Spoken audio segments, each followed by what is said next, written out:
Hello vinyl community, back again to another Tales of the Deadwax. And this week I wanted to talk about Japanese vinyl. So a lot of folks out there, they know that Japanese vinyl in terms of the quality is usually really good. But in the case today, I wanted to talk about a case where your Japanese vinyl may not have been sourced from Japan.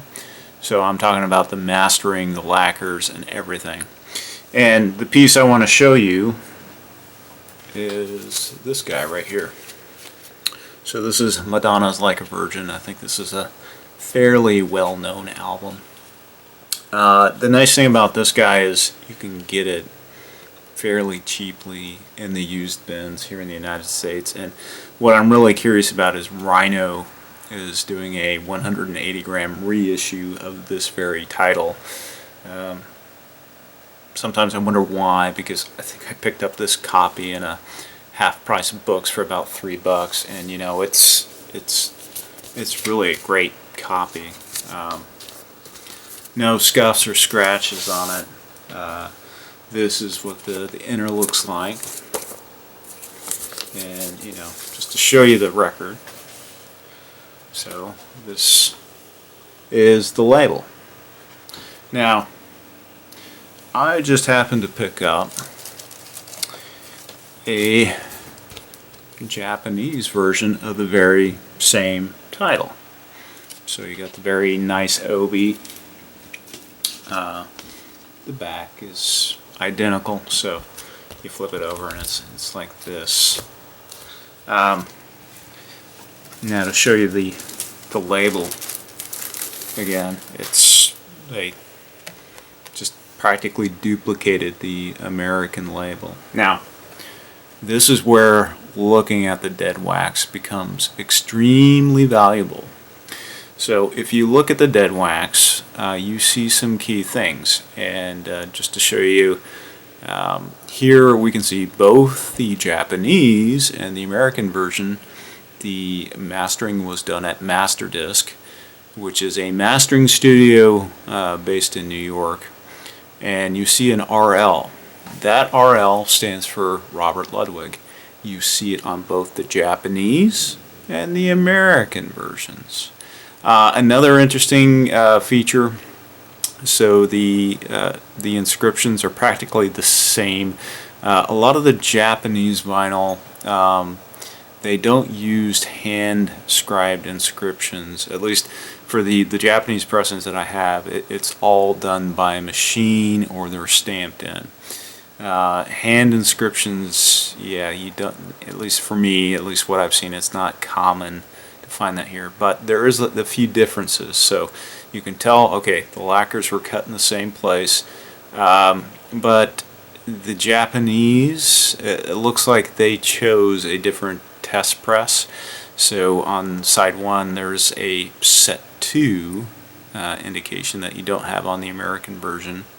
You see a SH and or an SLM. So SH stands for Scott Hall. Scott Hall also works at Masterdisc.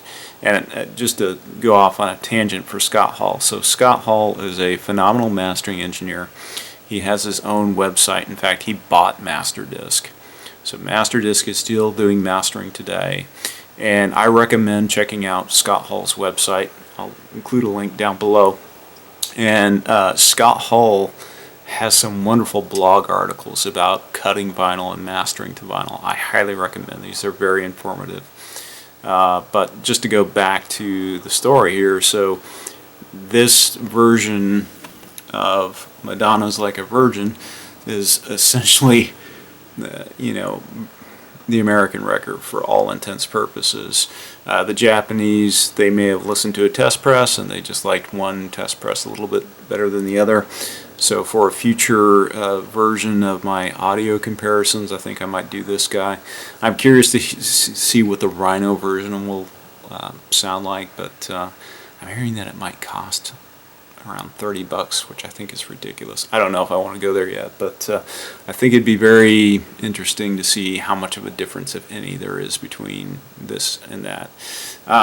So, you know, the Japanese, it's very interesting. So sometimes they will actually come over to the United States and they will have the lacquers cut here in the States. I mean, a lot of the record companies are not going to allow their master tapes to fly over to Japan, or, you know, they're getting a first generation copy of the tapes.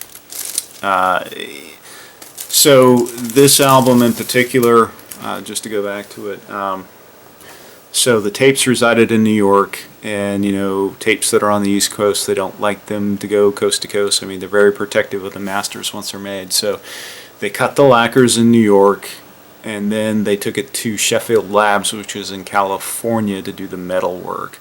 So you'll see a SLM in the inscription, and the SLM stands for Sheffield Labs, and then the metal work was actually transferred to Japan and made in America for the American pressing. So really, there's not a whole lot of difference.